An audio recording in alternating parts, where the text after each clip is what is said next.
Subscribe करें और bell दबाएं ताकि कोई खबर रह न जाए। मकरम प्लस साहब, वज़ीर आला पंजाब उस्मान बुज़दार, जिनको उनके वज़ीर इत्तलात ने कहा कि वो शेरशाह सूरी सानी हैं और बहुत से और अलक़ाबात भी उनको कहे जाते हैं। बहरहाल, और खरल साहब तो काफ़ी ज़्यादा उनके हवाले से ख़बरें देते रहते हैं। मैं नहीं कहूँगा कि आपके दोस्त हैं या ऐसी कोई बात, खरल साहब मैं नहीं कहूँगा, लेकिन ये बताएं कि उन्होंने तो कह दिया है कि ये सारा मामला इन मियाँ नवाज़ शरीफ साहब की जो एक्सटेंशन है कि जी उनको तौसीह देनी है नहीं देनी, ये भी मामला वफाकी हुकूमत ने करना है और मरीम नवाज़ साहिबा का भी। तो फिर पंजाब हुकूमत किस लिए है? फिर बोर्ड का फिर बनाने का, रिकमेंडेशन भेजने का फिर क्या फ़ायदा रह गया अगर आप कह रहे हैं कि जी हमारा तो लेना देने। उनके लफ्ज़ हैं, ये चिल्ड्रन हॉस्पिटल में वो गए थे मीडिया से गुफ्तगू की कि नवाज़ शरीफ और मरीम नवाज़ के मामले से सूबाई हुकूमत का कोई ताल्लुक ही नहीं है। अब मैं क्या कह सकता हूँ इस पर?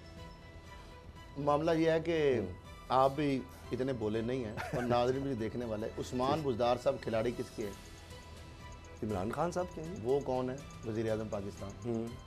तो उस्मान बुज़दार साहब कोई भी अगर इनिशिएटिव लेते हैं, जिस तरह पहले मैं प्रोग्राम में कह चुका, शायद आपको याद होंगे फिक्रे, कि वो कोई भी काम होता है तो वो अपने कप्तान को एतमाद में लिए बगैर नहीं करते। यही वजह है कि कप्तान उनसे बहुत खुश हैं।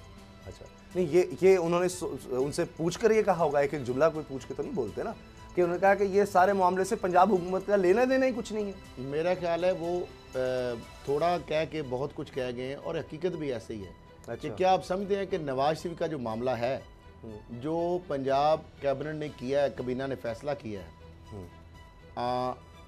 उनकी तोसीह ना करने के हवाले से जी, और जो वफाक को भी उन्होंने इस चीज़ को आगाह किया है, और बहरहाल वफाकी वज़ीर ने तो पूरी चार्जशीट दे दी है कि जनाब ये तो रिपोर्टें जाली थी, यानी पहले सारा कुछ जालसाजी की गई और वो जालसाजी, और उसमें भी अल्टीमेटली हतमी फैसला किया तो पंजाब जो नवाज शरीफ को बाहर फैसले भेजने का हतमी फैसला ECL से नाम तो वफाकी हुकूमत ने निकाला था, पंजाब हुकूमत ने नहीं निकाला था। ECL से नाम निकालना मरियम साहिबा का, उनको बाहर भिजवाना, ECL से नाम निकलवाना, ये तो वफाकी हुकूमत का एक चैप्टर है ना, उनकी ये इख्तियार है। अब उस्मान बुज़दार साहब ने अगर सच बात कह दी है तो इसमें पर इतना भी तो उनको नाना रगड़े, बात तो सही है।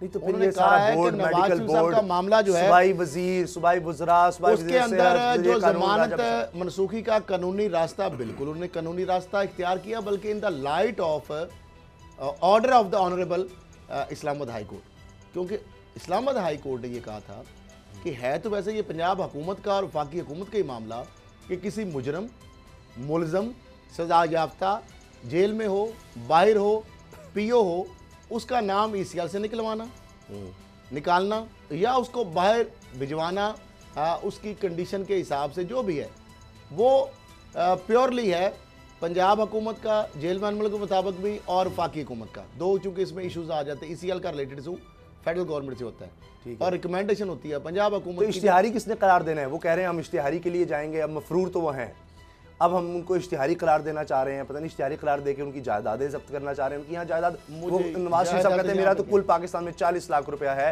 वो रायवेंड महल जो है उसमें 40 लाख रुपए का हिस्सा है, तो इश्तिहारी करार देके उस पर वो कुछ कर लेंगे। हाँ जी, इश्तिहारी करार दे के हमने इसाक डार साहब को वापस ले आए, आ गया ना वापस। तो वो तो उनका घर भी आज तक वो कह रहे थे जी हाँ जी, उनको अगर इश्तिहारी दे के हम पाकिस्तान नहीं ला सके तो मेरा ख्याल उसके बाद मजीद मुझे समझाने की आपको ये नाज़रीन को ज़रूरत है। तो फिर ये सब क्या है?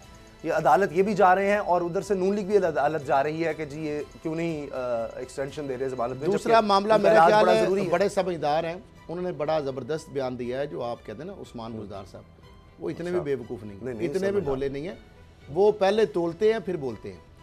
उन्होंने बात की कि अब क्योंकि नवाज शरीफ का मामला तो पब्लिक हो गया ना कि जमानत मनसूखी के हवाले से एक कैबिनेट का फैसला आ गया, उस फैसले को उन्होंने आगे लिख दिया फेडरल गवर्नमेंट को। अब फेडरल गवर्नमेंट और आगे मामला सबमिट होगा कहाँ? कोर्ट में, क्योंकि कोर्ट तो पहले कह चुकी है कि हमें कोई इशू नहीं है, आप इनको भेजें ना भेजें हमारे कंधे पे रख के मत चलाएं। अब जब कोर्ट ने ये कहा हुआ है ऑलरेडी, तो आप पकड़ के नवाज शरीफ को वापस लें, आपको तो किसी ने कोर्ट ने नहीं रोका। कोर्ट तो 8 हफ्ते के बाद आपने मनसूख कर दिया, फेडरल गवर्नमेंट इसको इंडोर्स कर देती है, तो आप सुबह पकड़ के उनको ले आए भले। लेकिन ECL से नाम नहीं निकाला मरियम का। हाँ जी, मरियम का नाम ECL से नहीं निकाल रहे। अब मामला ये है कि ये बहुत सारी चीजें हैं और ये रिपोर्ट भी जाएगी अदालत में। देखिए, मरियम का पाकिस्तान से बाहर जाना, नवाज शरीफ का पाकिस्तान आना, नवाज शरीफ के वहां रहते हुए शहबाज शरीफ का यहाँ आना या ना आना, ख्वाजा आसफ का वहां जाना, बहुत सारी चीजें इंटरलिंक्ड हैं। अच्छा, इंटरलिंक्ड है चीजें बहुत आप क्या कहना चाह रहे हैं, कोई डील होगी हुकूमत और शरीफ खानदान के दरमियान? आपका ये मतलब है? मुझे हुकूमत और शरीफ खानदान की अगर साथ डील होती तो ये नवाज शरीफ की एक्सटेंशन की जो जमानत की ये जो मनसूखी है, ये क्या चीज़ है?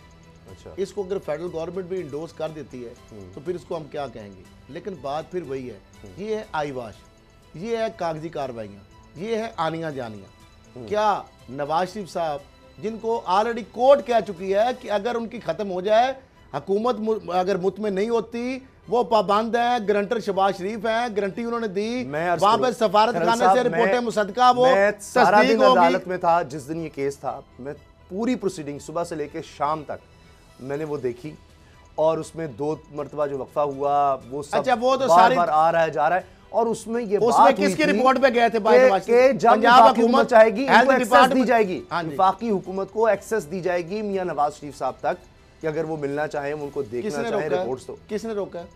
ये तो मुझे खुद नहीं समझ आ रही कि कोई जाए ना, फिर वहां पर हुकूमत कहे, शहजाद वहां पर हाई कमीशन मौजूद है, वो जाकर देखे, डॉक्टर को साथ ले जाए, अटॉर्नी जनरल चले जाएं, अटॉर्नी जनरल चले जाएं, कोई डेजिग्नेटेड नुमाइंदा चला जाए, इंटीरियर मिनिस्टर यहाँ का सरकारी डॉक्टर चला जाए, डॉक्टर चले जाए, कोई भी जो nominated by the government of Pakistan, क्यों नहीं जा रहे? पंजाब जाए ना। जब अदालत ने इजाजत दी थी, मैं मौजूद था, उन्होंने कहा था जी मैं तो यही चीजें मैं कह रहा हूँ कि आप आनिया जानिया, ये रिपोर्टर पार्टी हो रही है, ये खबरें शबरें बन रही हैं, ये बयान शयानत आ रहे हैं, ये इधर से उधर रिपोर्ट, उन्होंने रिपोर्टें बनाई, इन्होंने बना दी, उधर चला गया मामला, इधर चला गया। अब उन्होंने कह दिया उस्मान बुज़दार साहब ने कि जनाब मरियम साहब का मामला जो है वो वफाकी हुकूमत से मुतल्लक है। नहीं, लेकिन नवाज और हमारा तो ऑपरेशन 2 दफा डिले हो चुका है जी।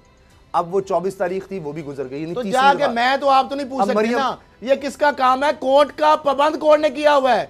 आपका काम है वफाकी हुकूमत का, सूबाई हुकूमत का, कि जाके पूछे नवाज शरीफ साहब को, उनके डॉक्टर अदनान को, गारंटर शहबाज शरीफ को कि जनाब आपकी रिपोर्टें तो नहीं आई, आपने वहां पे कमिटमेंट की थी, अच्छा, आपने वहां पे गारंटी दी थी, आपने मुसद्दका रिपोर्ट भेजी थी, कल चीज सामने आई थी, ये बताएं, कल चीज सामने आई थी कि मियां नवाज शरीफ ने कह दिया शहबाज शरीफ को मैं फिर वापस चला जाऊंगा, मरियम नहीं। तो आ जाए, किसने रोका भाई?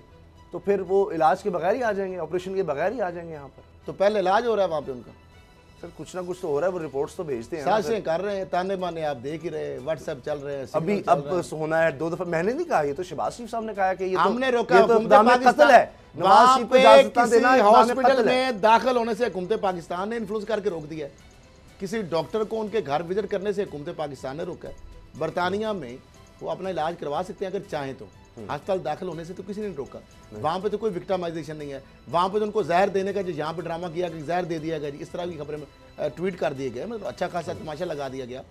मामला उसामा साहब ये है कि ये एक अच्छा, कब तक चले मुझे बता दें आखिर सिर्फ एक बात, आपकी नज़र में ये शरीफ खानदान कब तक अब बाहर मकबूज आ रहेगा? उस वक्त तक जब तक इक़्तिदार नहीं मिलेगा इनको, जब तक इक़्तिदार नहीं मिलेगा उस वक्त तक इक़्तिदार क्या ये इनको कोई थाली में रख कर दिया जाएगा? पहले भी थाली में रख के दिया जाता रहा।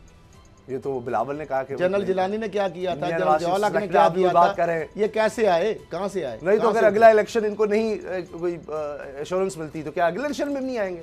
नहीं, इलेक्शन से पहले तो आएंगे। जब तक इलेक्शन से पहले एश्योरेंस नहीं मिलती या वो इक़्तिदार ऐसी या उनको कि इक़्तिदार ऐसी चीज है, ये सियासत के ये इंसान इतना बेवकूफ है। पहले भी उनको उनके साथ हाथ नहीं रह सकता। जुलाई में फैसले के बाद वो किस चक्कर में आए थे?